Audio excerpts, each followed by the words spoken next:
Hello and welcome back to my channel. आप सब लोग कैसे हैं? आशा करती हूँ आप सभी लोग बहुत ही अच्छे होंगे।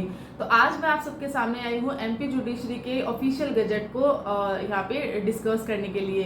एमपी जुडिशरी ने पहले कुछ टाइम पहले ही जो अपने आवेदन निकाले थे सिविल जज के, और एक 49 संख्या आई थी वैकेंसी पोस्ट की, जहाँ पर की जो क्वालिफिकेशन थी पहले, तो वहाँ पे वो जो क्वालिफिकेशन थी वह थी लॉ की डिग्री, दैट्स इट।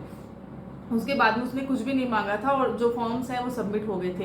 लेकिन अब एक जो ऑफिशियल गजट आता है उसके अंदर जो एक जो भी शैक्षणिक योग्यता जो बोलते हैं क्वालिफिकेशन है, एजुकेशन क्वालिफिकेशन है, उसमें जो है एक नया पॉइंट जो है ऐड हुआ है। और वह पॉइंट क्या है और क्यों उस पॉइंट की वजह से इतनी खलबली मच गई है, वेल बेसिकली मैं इसमें पूरी डिटेल्स में आपको आगे बताऊंगी, लेकिन आप इस वीडियो को प्लीज़ पूरा देखिए। मैं आपको बताऊंगी कि वह पॉइंट क्या है और साथ ही क्यों आगे इसमें इतनी स्टूडेंट्स को प्रॉब्लम हो रही है, कैंडिडेट्स को प्रॉब्लम हो रही है। अब बेसिकली जो क्या है कि जो ये ऑफिशियली जो ऑफिशियल गैजेट है एमपी गवर्नमेंट का, उसमें जो एक सिविल जज की जो क्राइटेरिया है, जो एजुकेशन क्वालिफिकेशन की क्राइटेरिया है, उसमें पहले जो जैसे मैंने बताया कि खाली एक लॉ की डिग्री मांग रहे थे, मान्यता प्राप्त यूनिवर्सिटी से एक लॉ की डिग्री मांग रहे थे, लेकिन अब उसमें अमेंडमेंट हुआ है। अमेंडमेंट किसके अंतर्गत हुआ है? तो अमेंडमेंट जो हुआ है वह है judicial services recruitment and condition service rules 1994 के अंतर्गत यह रूल नंबर 7 में जो है इसके बारे में पूरी डिटेल्स में बताया गया है कि ये क्या हुआ है। वेल इसमें अभी जो अमेंडमेंट हुआ है उसके अकॉर्डिंग है कि आपका जो क्वालिफिकेशन है वह आपने जो लॉ की डिग्री, भले या 5 साल की लॉ की डिग्री वाले स्टूडेंट हो या तो फिर आपने 3 साल की लॉ की डिग्री ली है, दोनों ही डिग्री के अंदर आपको जो है एग्रीगेट जो ओवरऑल जो आपका परसेंटेज होना है वह 70% होना चाहिए।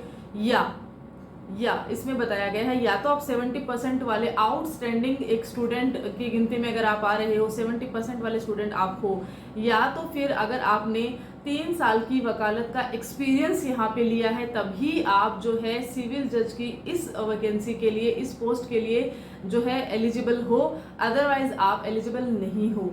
तो वह जैसे ही है ऑफिशियल गैजेट आता है और जैसे रूल नंबर 7 जो हमने पढ़ा है, रूल नंबर 7 जैसे पढ़ा जाता है, इसके बाद से ही जो है स्टूडेंट्स में, कैंडिडेट्स में ये बवाल हो जाता है, क्योंकि नॉर्मल है कि 70% बहुत, अभी जैसे जितने भी कैंडिडेट्स ने ये फॉर्म डाला है तो बहुत इसमें अगर हम परसेंटेज देखें तो 70-80% लोग जो कैंडिडेट्स हैं उनका 70% से ऊपर नहीं होता है। मोस्टली जो 50, 60, 65 यहाँ तक के स्टूडेंट्स काफ़ी मिल जाते हैं, लेकिन 70% आपका होना ही चाहिए। और रही बात वकालत के एक्सपीरियंस की, तो वकालत का एक्सपीरियंस भी यहाँ पे स्टूडेंट्स पूछ रहे हैं कि उनका जो जब इन्होंने रजिस्ट्रेशन करवाया तब से एक्सपीरियंस काउंट होगा या कब से हो रहा है, इसमें भी जो है काफ़ी सारी कन्फ्यूजन है। तो इस कन्फ्यूजन को भी मैं आपकी दूर करूंगी। आप वीडियो को अंत तक देखिए, मैं आपको बताने वाले लास्ट में बताऊंगी कि आपका जो एक्सपीरियंस है वह कब से काउंट होगा। बात करते हैं रिजर्वेशन की। अगर इसमें 70% का जो मार्क्स का जो एग्रीगेट परसेंटेज का बताया गया है, तो जनरल जो रिजर्वेशन वाले हैं, जनरल कैटेगरी वाले हैं, माफ करना, और जो ओबीसी कैटेगरी वाले हैं, उनके लिए 70% का एग्रीगेट पूरा ओवरऑल होना चाहिए, और वो भी फर्स्ट अटेम्प्ट पे होना चाहिए। लाइक कि अगर जिस साल आपने लॉ में एडमिशन लिया है और जिस साल आपकी लॉ खत्म हो रही है, उसी साल के बीच में ही आपको ये परसेंटेज लानी है। अगर आपका कहीं पर भी आपका जो है छूट रहा है या फेल हो रहे हो, तो आपका वो जो एक्सपीरियंस है वह नहीं माना जाएगा, आपको वापस से रीस्टार्ट करना होगा।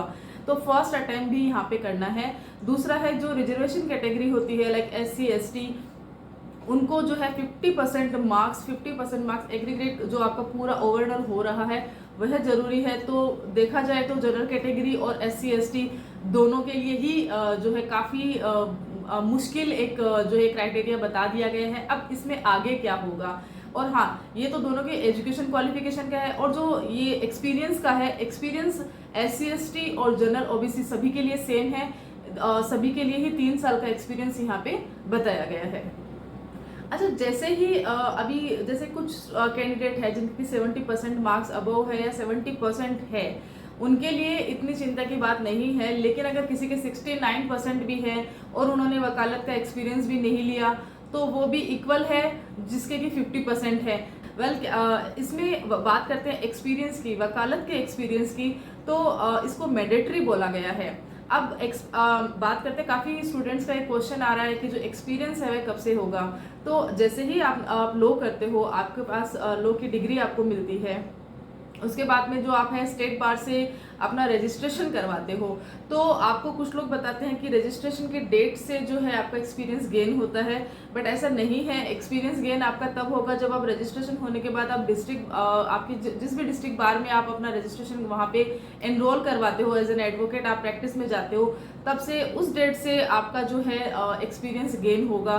मान के चलिए कि कोई स्टूडेंट है जिसने कि अपना रजिस्ट्रेशन जो है बार काउंसिल से करवा लिया है, उसके पास लॉ की डिग्री है, उसके पास सनद आ चुका है। अब उसके बाद में उसने जो है प्रिपरेशन तैयारी के लिए जो है शुरू कर दी है, वह डेली प्रैक्टिस में नहीं जा रहा है, रेगुलर प्रैक्टिस में नहीं जा रहा है, और उसने जो तैयारियां शुरू कर दी है, तब वहाँ पर जो उसका एक्सपीरियंस है वह नहीं माना जाएगा टिल देन कि उसने जो है बार में किसी भी डिस्ट्रिक्ट बार में उसने अपना जो है इनरोलमेंट नहीं करवाया है। तो कहने का मतलब यही है कि सिर्फ और सिर्फ रजिस्ट्रेशन डेट से आपका एक्सपीरियंस गेन नहीं होगा, आपका एक्सपीरियंस वहाँ से काउंट नहीं होगा। दूसरी बात है कि इस गैजेट में साफ लिखा है कि आपका जो रेगुलर बेस पे आपका जो है प्रैक्टिस होना चाहिए। तो रेगुलर बेस पे प्रैक्टिस के लिए आपको जो है बहुत ज़रूरी है कि AIBE भी क्लियर करना चाहिए, क्योंकि 2 साल का जो है आप प्रैक्टिस आप कर सकते थे, लेकिन अभी आप जब प्रैक्टिस करते हो तो आपको AIBE का जो है सर्टिफिकेट ज़रूरी है। तो एक बहुत ही क्वेश्चंस भी है इस ऑफिशियल गैजेट के में कि किस तरह से ये जो काउंट होगा, कि आप अगर एक्सपीरियंस मांग रहे हैं तो जो पुराने बच्चे हैं जिनके पास एक्सपीरियंस है उनके लिए तो ठीक है, लेकिन अगर कुछ नए लोग हैं तो अगर वो जॉब भी चाह रहे हैं तब भी उनको जो है प्रैक्टिकल फील्ड के में जाना ही होगा, उनको AIB क्लियर करना ही होगा। 3 साल के एक्सपीरियंस गेन करने के लिए उनको ये करना ही होगा, क्योंकि जुडिशरी चेंज हो रही है, टाइम टू टाइम इस तरह के अमेंडमेंट्स होते जा रहे हैं। हो सकता है जैसे अभी RJS नहीं आया है, हो सकता है RJS में भी कुछ इस तरह के चेंजेस आए, और नॉर्मली जो है ये एक्सपीरियंस जो होता है ये मांगते हैं आजकल की जुडिशरी में मांगा जाता है। बात करते हैं MP जुडिशरी की, तो MP जुडिशरी में करीब 1 महीना पहले ही 6 फीमेल जजेस को जो है उनकी नौकरी से, उनकी जो सेवा से बर्खास्त कर दिया गया था, वो भी उस वक्त जब वो प्रोबेशन टाइम पे थे। उसका कारण बताया था कि जो फीमेल जजेस है जो कि MP के अलग अलग डिस्ट्रिक्ट में जो है पोस्टेड थी, उनका जो प्रोबेशन टाइम में जो उनका जो सर्विस थी वो संतोषजनक नहीं थी, उनको जो रिजल्ट मिलने चाहिए थे वो रिजल्ट नहीं मिले थे, और इसीलिए जो एक प्रशासनिक समिति वहाँ पे बिठाई गई, और वहाँ प्रशासनिक समिति के द्वारा भी ये बात सही बताई गई कि यस, जो फीमेल जजेस हैं उन्होंने जो अपना काम है एज अ जज, उन्होंने अपना जो काम है वह जैसा करना चाहिए था वैसा नहीं हुआ है, और यह देखते हुए उनकी सेवा को बर्खास्त कर दिया गया है। शायद यही कारण होगा कि जुडिशरी को इतना ज़्यादा टफ बनाया जा रहा है, स्पेशली MP जुडिशरी को।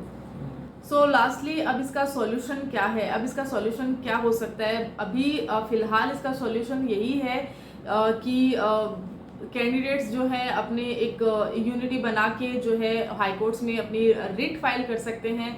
और दूसरा अगर हम इसका एक पहलू देखते हैं तो हो सकता है कि जुडिशरी अब चेंज हो रही है, क्योंकि बहुत ही फ्रेशर जो जजेस होते हैं जो अपनी पढ़ाई कंप्लीट करते हैं, एक जो है तैयारी करके प्रिपरेशन करके जज बन जाते हैं, लेकिन जो एक सीनियर एडवोकेट्स रहते हैं जो 60, 70, 80 एज वाले भी सीनियर एडवोकेट्स रहते हैं, तो उनके पास जो एक्सपीरियंस रहता है, लेकिन क्योंकि जो वकालत होती है वह जज और वकील एक साथ मिलके जो है काम करते हैं, वहाँ पे बहुत सारी जो इस तरह की दिक्कतें आती है कि कई बार होता है कि जो जजेस होते हैं उनमें एक्सपीरियंस की कमी हो जाती है। लाइक अगर हम एक बॉम्बे हाईकोर्ट का एक ऑर्डर आया था, माफ़ कीजिएगा, इलाहाबाद हाईकोर्ट का एक आया था कि इलाहाबाद हाईकोर्ट ने अपने बेंच में एक आदेश दिया था कि जो जजेस हैं उनको वापस से उनकी जो है जुडिशियल एकेडमी भेज दिया जाए, जहाँ पर कि उनको ट्रेनिंग मिलती है सिविल जज प्रिपरेशन के लिए। सिविल जज जब वो बन जाते हैं उसके बाद में किस तरह से उनको एज ए सिविल जज उनको काम करना है, उसके लिए उनको प्रिपेयर करवाया जाता है, उनको तैयार किया जाता है, तो उनको वापस वहाँ भेज देने का एक ऑर्डर मिला था।